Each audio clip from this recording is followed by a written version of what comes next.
जय सिया राम। तो अब तक हमने श्रवण किया, अपने कथा रसिक श्री सीताराम जी को श्रवण कराया, श्री शंकराचार्य जी का चरित्र।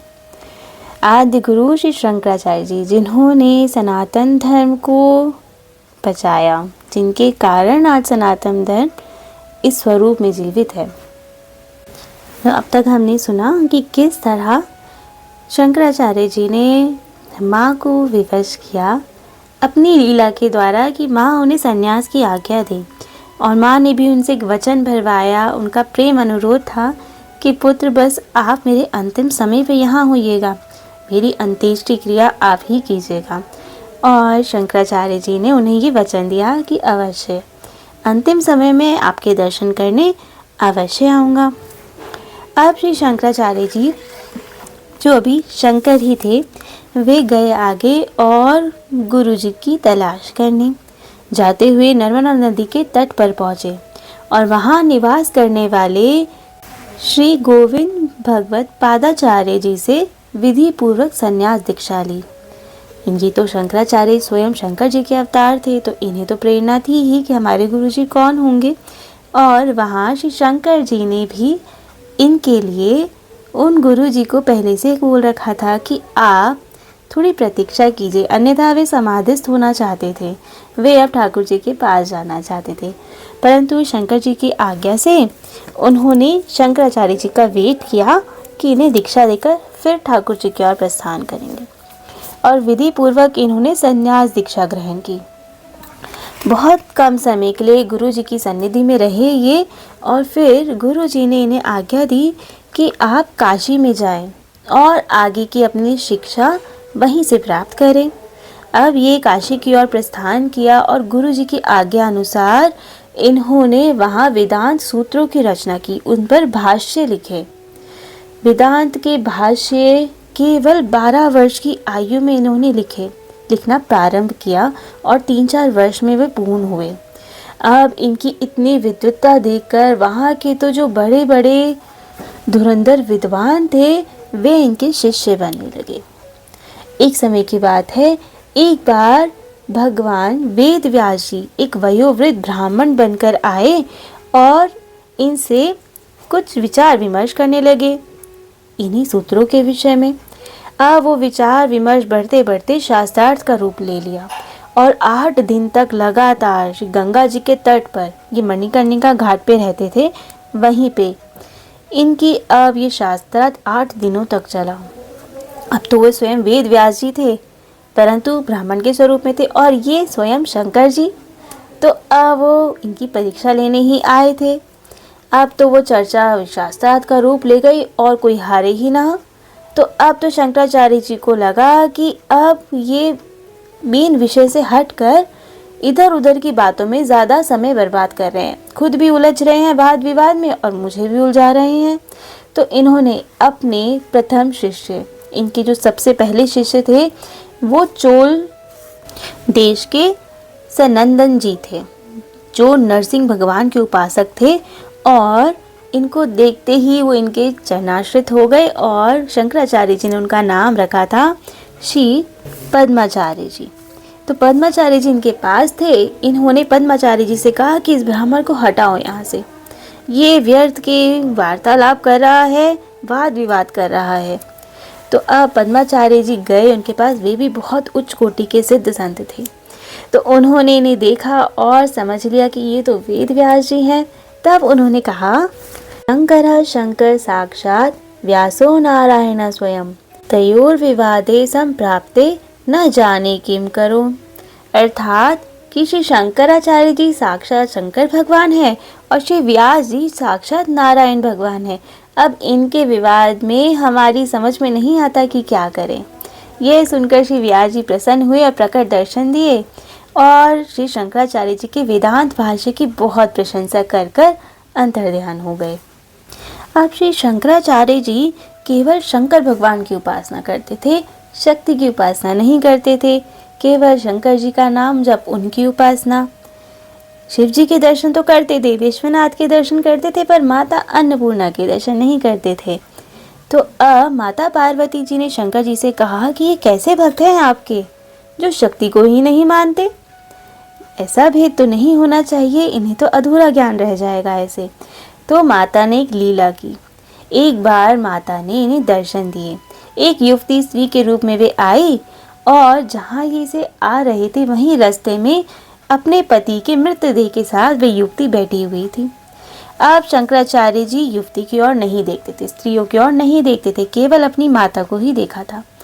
तो उन्होंने नजरें झुकाकर कहा कि देवी मार्ग से हट जाइए, जो रास्ता हो। तो अब उन्होंने कहा, उन युवती ने कहा, मैं अबला हूँ, पति के मृतदेह को कैसे उठा के रखूं?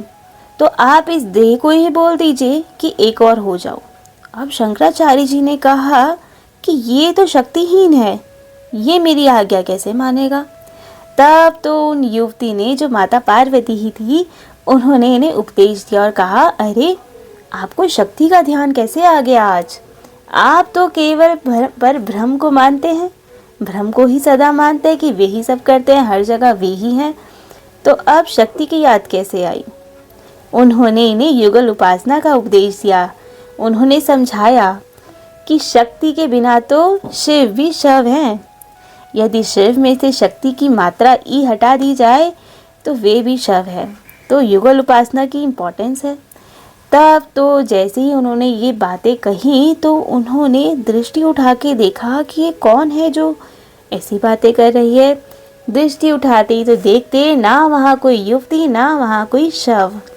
तब वे समझे कि ये माता पार्वती जगदम्बा ही थी स्वयं, जो मुझे उपदेश देने आई थी युगल उपासना का। और तब ये युगल उपासना इन्होंने स्टार्ट की और इसके महत्व को समझा। इनके भाष्य की महिमा सर्वत्र व्याप्त थी। जब ये 16 वर्ष के पूर्ण हुए थे, 16 वर्ष की आयु में इनका वो भाष्य पूर्ण हुआ था, जो ये भाष्य लिख रहे थे वेदांत सूत्रों पर। तभी शिव जी ने इन्हें एक दिन दर्शन देने की सोची। एक बार ये स्नान करके आ रहे थे, तभी रास्ते में एक चांडाल 4 श्वानों के साथ दिखाई दिया। अब श्वान को कैसे स्पर्श कर ले, चांडाल से कैसे स्पर्श हो जाए, तो बाहर आना पड़ेगा। तो इन्होंने बोला, एक और हट जाइए। तब तो चांडाल ने उपदेश दिया। उन्होंने इन्हें आंखें दिखाते हुए कहा, किसको हटने के लिए बोल रहे हो, शरीर को कि आत्मा को? अब तो ये परेशान कि यहाँ के तो चांडाल भी शरीर और आत्मा की बात करते हैं। चांडाल ने कहा कि यदि शरीर को हटने के लिए बोल रहे हैं तो वे तो अनित्य है, कैसे हटेगा? और यदि आत्मा को हटने के लिए बोल रहे हैं तो आत्मा तो सर्वत्र समान है, उनमें कोई भेद नहीं है। तो यदि वे छू भी जाएंगे तो क्या बिगड़ेगा आपका? जैसी आत्मा आप में वैसी ही मुझ में। तब तो इन्हें शिव जी ने बोध कराया और ये समझे कि ये कोई चांडाल शपच नहीं हो सकता, ये तो स्वयं भोले बाबा ही हैं। तब शिव जी ने साक्षात प्रकट होकर इन्हें ज्ञान प्राप्त करवाया और वो जो 4 श्वान थे वो 4 वेद ही थे, साक्षात उन्हें दर्शन दिए। और तब तक ये 16 वर्ष की आयु के थे। जैसे हमने पिछली कथा में बताया था कि ये अल्प आयु थे, 16 वर्ष की ही आयु निर्धारित थी इनकी वो भाष्य लिखने के लिए। परंतु अब भोले बाबा ने इन्हें साक्षात दर्शन दिए और उनके दर्शन का फल ये कि इन्हें भोले बाबा ने, शंकर भगवान ने 16 वर्ष की आयु और प्रदान की। कहा 16 वर्ष में आपको भाष्य लिखना था, प्रचार करना था, वेदों में जितनी त्रुटियां हैं उन्हें दूर करना था, जिनके लिए आपका अवतीर्ण हुआ। अब आप सनातन धर्म की रक्षा के लिए दिग्विजय यात्रा कीजिए। पहले जगत गुरु दिग्विजय यात्रा करते थे, अर्थात सर्वत्र पूरे भारत का भ्रमण करते थे और जहाँ कोई गलत मत पंथ जो भी चल रहे हों, जितने भी गलत संप्रदाय चल रहे हों, वेद विरुद्ध जो कर रहे हों, सबको दंडित करते थे, समझाते थे, शास्त्रार्थ द्वारा, दंड द्वारा सन्मार्ग पे लाते थे। जैसे कि कोई खेत होता है, वहाँ पे फसल के साथ खरपतवार भी उग जाती है, तो बार बार किसान को जाके चेक करना पड़ता है कि खरपतवार तो नहीं, उन्हें हटाना पड़ता है। वैसे ही जगत गुरु ऐसा करते थे कि धर्म में कुछ गलत चीज़ें तो नहीं ऐड हो गई, कोई गलत लोग पाखंड तो नहीं फैला रहे हैं, तो वो जगत गुरु उनको दूर करते थे और अपने धर्म को शुद्ध रखते थे। तो अब शिव जी ने इन्हें आज्ञा दी कि अब से आप दिग्विजय यात्रा कीजिए और जितने ये वेदांत विरुद्ध लोग हैं बौद्ध हैं या और भी जितने भी लोग हैं जो धर्म को नहीं मानते हैं, कुतर्क देते हैं, उनसे शास्त्रार्थ कीजिए और उन्हें अपने धर्म में उन्हें सही का बोध कराइए। शास्त्रार्थ करना ऐसी डिबेट नहीं होती थी जैसे आजकल होती है कि एक ही मुद्दे पे लड़ते जाओ और एक दूसरे की इंसल्ट करो और ये सब करो। नहीं, शास्त्रार्थ बहुत मर्यादित होती थी।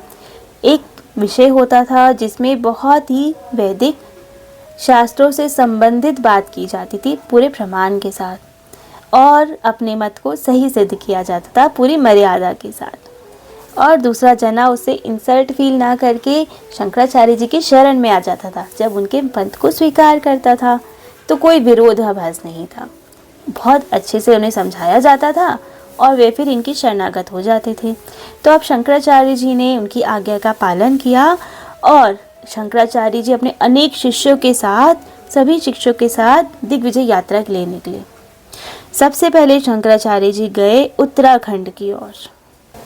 यात्रा दशाश्वमेध घाट से स्टार्ट हुई और उत्तराखंड की ओर बढ़ने लगी। उत्तराखंड में नर नारायण आश्रम अर्थात बद्रीनाथ धाम पहुँचे। वहाँ पे वो स्थान बौद्धों के कब्जे में था।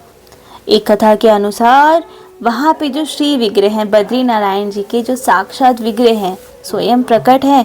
आज भी वहाँ पे जो दर्शन होते हैं, कहा जाता है कि स्नान के वक्त अभी भी जनेऊ तक के दर्शन होते हैं वहाँ भक्तों को। तो बहुत जागृत श्री विग्रह हैं। तो एक कथा तो आती है कि जब शंकराचार्य जी वहाँ पहुँचे तो पूरे मंदिर की हालत तो पूरे अस्त व्यस्त थी। बौद्धों ने वहाँ पे सब तहस नहस कर दिया था और श्री विग्रह को तिब्बत ले गए थे। वहाँ से उनसे शास्त्रार्थ कर कर फिर उन्हें परास्त करके शंकराचार्य जी वो श्री विग्रह वापस बद्रीनाथ जी लेकर आए। और एक कथा के अनुसार जब शंकराचार्य जी बद्रीनाथ जी पहुँचे तो वहाँ उन्होंने ध्यान लगाया और स्वयं श्री नर नारायण जी ने उन्हें दर्शन दिए। ध्यानस्थ अवस्था में उन्होंने देखा कि यहाँ के श्री विग्रह कहाँ गए। तब दिव्य दृष्टि से उन्हें पता चला कि वो श्री विग्रह बौद्धों ने तप्त कुंड में डाल दिए हैं। तब तो वे तप्त कुंड में गए और उन्होंने डुबकी लगाई। तप्त कुंड देखने में बहुत गर्म जल होता है, इनफैक्ट उंगली भी डालो तो लगता है कि शायद जल जाएगी। परंतु यदि एक बार उसमें अंदर जाते हैं तो खूब प्रेम से सब स्नान करते हैं और रास्ते की सारी थकावट दूर हो जाती है। तो अब उन्होंने 3 बार डुबकी लगाई और तब जाकर वे श्री विग्रह उन्हें वापस प्राप्त हुए और उन्होंने वहीं पे उनकी पुनर्स्थापना की और जो आज स्वरूप दिख रहा है वैसे मंदिर का निर्माण किया। और ऐसे ही शंकराचार्य जी द्वारा ही चारों धाम की पुनर्स्थापना हुई। केदारनाथ, वहाँ पे भी शंकराचार्य जी ने जो मंदिर आज हमें स्वरूप में दिख रहा है, 2500 साल पहले शंकराचार्य जी ने ही उनका निर्माण कराया था। और आगे हम कथा में सुनेंगे कि उन्होंने वहीं पे समाधि ली। अभी जो इतनी प्रलय वहाँ पे आई थी तो शंकराचार्य जी ने, कहा जाए तो एक तरह से उन्होंने ही रोज जितना मंदिर बचा उन्हीं की कृपा से बचा। जहाँ पे वो शिला है जिसके कारण सब मंदिर बचा, सब कुछ वहाँ प्रलय में तहस नहस हो गया, परंतु वो मंदिर का बाल बाका नहीं हुआ। जो वहाँ नंदीश्वर जी है उनके गले में जो चुनरी बंधी थी वे अभी तक सलामत थी। और जो मंदिर बचा, जिस शिला के कारण बचा, वो शिला वहीं आके रुकी थी जहाँ श्री शंकराचार्य जी की समाधि स्थल था। वो हम आगे श्रवण करेंगे। तो केदारनाथ जी इन्होंने बचाए, इन्होंने ही वो मंदिर का स्वरूप बनाया 2500 साल पहले। और जगन्नाथ जी भी जो हम सुनते हैं कि कलयुग में वो तो भूमिस्थ हो गया था, भूगर्भ में चला गया था, परंतु अब जगन्नाथ जी का जो मंदिर था वो पुनर्जो स्थापना की वो शंकराचार्य जी ने ही की। द्वारकापुरी गए, रामेश्वरम जी गए, सब जगह इन्होंने पुनर्स्थापना की और जो 4 धाम के आज स्वरूप दिख रहे हैं वो सब उन्होंने जागृत किए। अब बद्रीनाथ से होते हुए वे आगे की ओर गए। वहाँ पे एक राजा था जहाँ पे बहुत सारे पाखंडी संत साधु थे, विमुख थे, जो हमारे सनातन धर्म को ना मानने वाले, वेदों को ना मानने वाले, और सब उनके इंद्रजाल में फंसे हुए थे। राजा भी फंसा था तो उनकी प्रजा भी फंसी हुई थी। तो शंकराचार्य जी वहाँ पहुँचे और उनके साथ इन्होंने शास्त्रार्थ की कर उन्हें पराजित कर दिया। वे पराजित तो हो गए, उनके पास कोई तर्क ही नहीं थे हमारे वेदों के खिलाफ, तो पराजित तो होना ही था। परंतु पराजित होने पे उन्हें इतनी ईर्ष्या हुई शंकराचार्य जी से कि उन्होंने, राजा तो उनके वश में ही था, राजा से कहा कि अभी और शास्त्रार्थ करेंगे महल की छत पर, खुली आसमान में, वहां पे होगा शास्त्रार्थ। सबने स्वीकृति दी, छत पे चढ़े और वहां जाकर उन्होंने अपना माया जाल, इंद्रजाल फैलाया।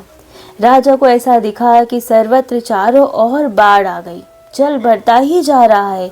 राजा बहुत घबराए कि ये जल कहाँ से आया। इतना जल इतना बढ़ गया कि महल तक डूबने लगा, छत तक पानी आने लगा। तब उन पाखंडियों ने कहा कि अब एक नाव प्रकट करते हैं हम, और उसमें आप चढ़कर पार हो जाइएगा, और हमारे मेहमान हैं शंकराचार्य जी, तो आप और शंकराचार्य जी पहले जाइएगा, फिर हम जाएंगे। और उन्होंने अपनी पावर से, मैजिक से, माया जाल से एक नाव प्रकट की और शंकराचार्य जी से कहा कि अब आप इस पे चढ़ जाइए।